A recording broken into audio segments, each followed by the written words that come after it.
Tanny, and I'm here with the Mayor of Utica, Mayor Dion, and we're going to talk about the new dog park happening here at Pioneer Park. So hi, Mayor Dion. It's so nice to talk to you and talk about the new dog park. So what actually got you started on the idea of doing a dog park here? So our Downtown Development Authority, otherwise known as the DDA, had a conversation years ago about doing something as far as a dog park. We didn't have a location picked out, and then we were able to apply for a grant through our state representative, Diana Farrington, and she made it possible for us to apply for the grant and receive the grant in short order. There's also instrumental key player, Charlie Boris. He's a Utica High School grad and Eagle Scout. He had a plan to kind of bring a dog park to Utica also. So with his help and the DDA's motivation and our friend Diana Farrington, our state rep, we were able to make it all come to fruition, and it took this place right here, which used to be the Cardinal landfill, and now it's Pioneer Park. Oh, that's so great. So I understand that you are a dog owner yourself. Yep. Are you going to bring in any of your dogs here? We have Maggie. She's a little Cairn Terrier, and she did make her way through the park there last fall, just before the snowfall came.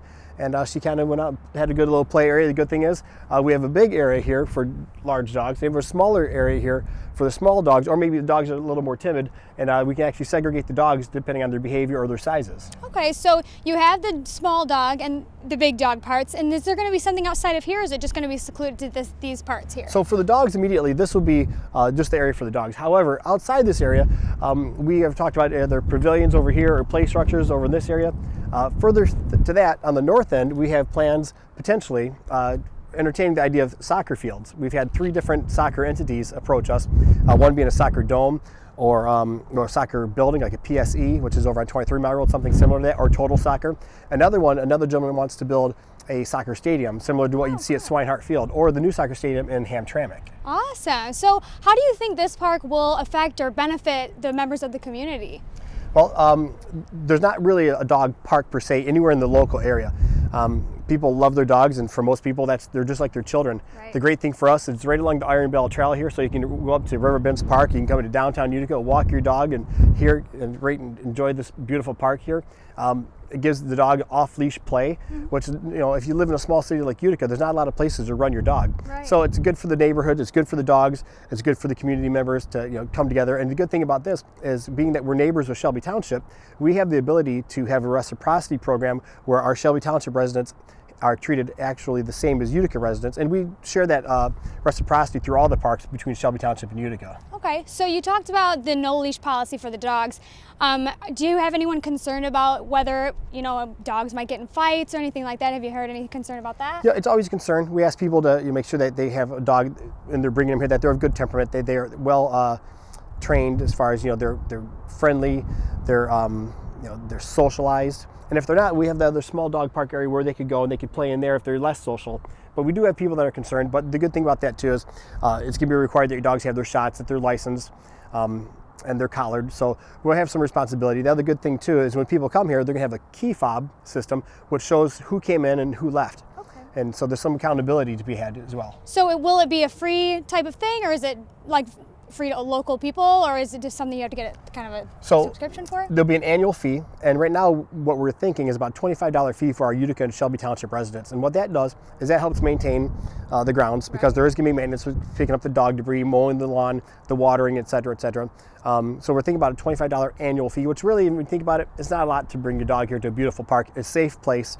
For non-residents, we're thinking $35, but everyone will get a key fob. They'll be able to key in and key out, and they'll be able to kind of have an idea for security purposes when they came and when they left. Awesome. Well, it was so great talking to you. Thank you so much, Mayor Dion, for meeting us here and talking about the new park. When is the park going to be opening? Well, we're actually looking about June. As you can see right now, it's pretty barren. We just have the ground cover here. It's just dirt, but we did hydro seed it last fall, and we're waiting for Mother Nature to do her part, and that's going to be hopefully grow some of this grass that's sitting there dormant waiting to grow for the springtime. If it does grow earlier, we'll open up earlier, but right now, tentative, we're looking about June 20th. And how can people get in touch with you, or what do they have to do in order to get the key fob? Well, we're going to be developing our online system at City of Utica. You can go to the website. We share a lot of our information on our social media, so our Facebook page will have a lot of it. But as far as registering and getting your application process, that'll be done online, or you can come to the office. As well, from the dog park perspective, we're going to be looking at having the availability of doing a grand opening of having, we're going to have the grand opening. We're going to have a dog park parade. Oh, okay. So we're going to start the dog park parade at Grant Park. We're going to shut down the street on Hahn here and have everyone come westbound with their dogs and have them kind of fill into the park for a grand opening, which we're going to have food trucks and some excitement and some dignitaries and a ribbon cutting. And so it'll actually be a lot of fun for everyone to be involved. Awesome. Well, thank you so much, Mayor Deanne. All right. Are you interested in taking care of a reptile or amphibian at home, but not sure how to take care of them? Why not adopt one at our Burgess Shadbush Nature Center? One-year adoptions are $25 for a small animal and $50 for a large animal. You'll get an adoption certificate, and the adoption fee will help cover vet care and expenses for your animal. You're encouraged to come in regularly to take care of your animal. For more information, you can call the Burgess Shadbush Nature Center at 586-323-2478 or contact them at naturecenter@shelbytwp.org.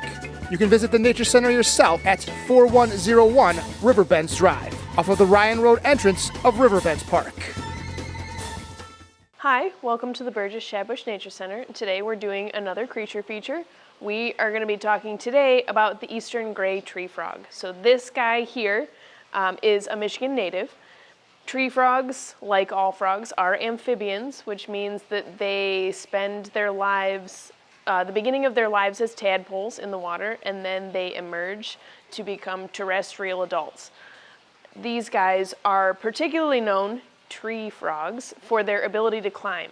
As you can see here, he's actually climbing on plastic, glass essentially. But if you watch when he jumps back and forth, this guy actually has very, very sticky toe pads. He produces a type of mucus, or like a wet, sticky substance on his toes, and he's got folds in there that keep producing that mucus. So as he climbs, that mucus creates an adhesive surface that sticks him to the walls. There are some species of geckos that can also do this type of thing, but they don't have the mucus on their toes. They actually have tiny, tiny little hairs that help them stick instead. So this guy is kind of fun. He is a little bit sticky, but we love him anyway. So we don't, if you come and visit him here at the Nature Center, we don't bring these guys out very often. We don't bring any of our amphibians out very often for people to get to touch. You do get to look at them while they're in their tanks, but we don't bring them out for people to pet them, specifically because these guys have a very, very sensitive skin. Their skin is wet pretty much all the time. That's why people think of frogs as being gross and sticky and slimy. They need their skin to be wet like that so they can actually respirate or breathe through it. So if they were to absorb anything else through their skin, such as hand lotion, soap, anything like that, it can actually make them very sick and potentially kill them. So we don't bring these guys out very often, but we're happy to talk to you about them when you do come in and say hi to them. If you're looking for them during the year, you're obviously not going to find them in the winter like this. Reptiles and amphibians in general hibernate through the winter, but during the summer, these guys are active all summer long. They are actually a lot of fun to find. A lot of times people will actually find tadpoles of these guys in swimming pools. They spend a lot of time in trees, obviously, tree frogs. But they're one of our more common frog species, and they're pretty cool. So go find a frog. Hello, I'm your Shelby Township Treasurer, Michael Flynn, and I'm joined today by our Macomb County Treasurer, Larry Roca. And we're here to talk to you about something no one wants to talk about, and that's your property taxes. Your property taxes are due in Shelby Township March 2nd. On the off chance that you can't make your payment by March 2nd, Treasurer Roca is here to talk about how we can keep you in your home and avoid tax foreclosure. We're here in Macomb County Treasurer's Office to help the people stay in their home. From time to time, people will get behind in their taxes for different reasons, health issues, loss of a job. That if you get behind in your taxes, that's not the end, because we're here to help you. We don't want anyone to have their home foreclosed on. We don't want you to panic. Come on into the Macomb County Treasurer's Office and we will put you on a payment plan and something that you can afford, and this way we'll help you to keep yourself in your home. Our motto at Macomb Treasurer's Office is keep Macomb your home, and I do appreciate the opportunity Mike Flynn has provided us to give you this information. Thank you very much. Keep Macomb your home, and more importantly from our perspective, keep Shelby Township your home.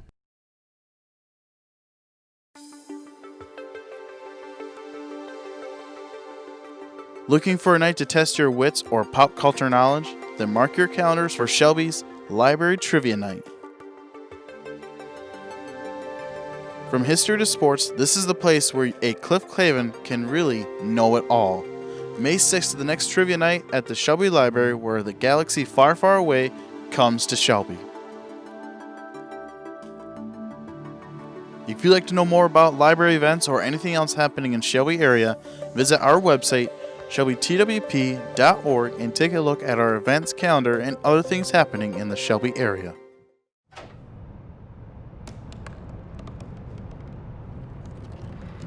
They said I couldn't dream.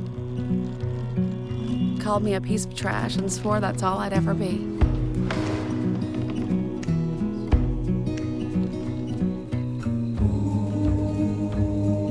Said a bottle couldn't see the ocean.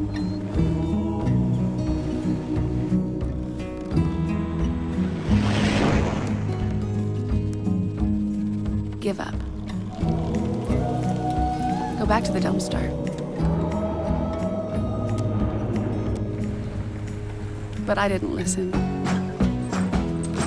I made my way.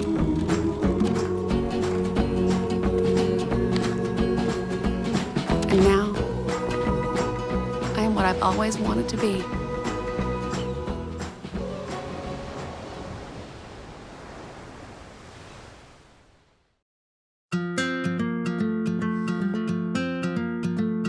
We're here for the annual Mother-Son Dance here at Cherry Creek. It's been here at Cherry Creek for about 12 or 14 years now. We love coming here. It's a great venue. As you can see, the kids are already starting to enjoy it before it starts, and the largest crowd we've ever had, 285 tonight. So we're excited to get this going. Yeah, it's definitely been growing. We used to do it in May. I think we were competing against too many things in May. People want to get outdoors. Even though this is a great facility, people want to get outdoors. You have soccer, baseball you're competing with. Once we move it to March, our numbers actually tripled. So yeah, we've been around the 250 to 275 mark. And I think what people like the most is just, I think the moms like the time away maybe from dad to enjoy times with their kids. We do both dances. We do the daddy-daughter closer to Valentine's Day. Then we do this one the following month, obviously here in March. This is my 19th Mother-Son Dance. And I think what I like most about it, as you can see again, with the kids running around, I think the kids enjoy being out with their moms too. And the best part is when the DJ gets the music really going when they're on this dance floor.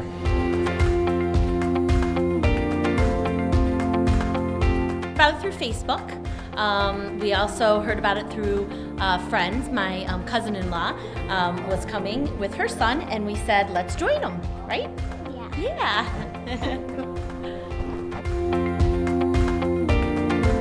So this is our first time, right? Yeah. And we're looking forward to spending some time together, right? Mother and son? Yeah. Right? What are you looking forward to? Dancing? No. Spending time with your friends? Yeah. Yeah, spending time with our friends and having a good time, right? Yeah. Yeah.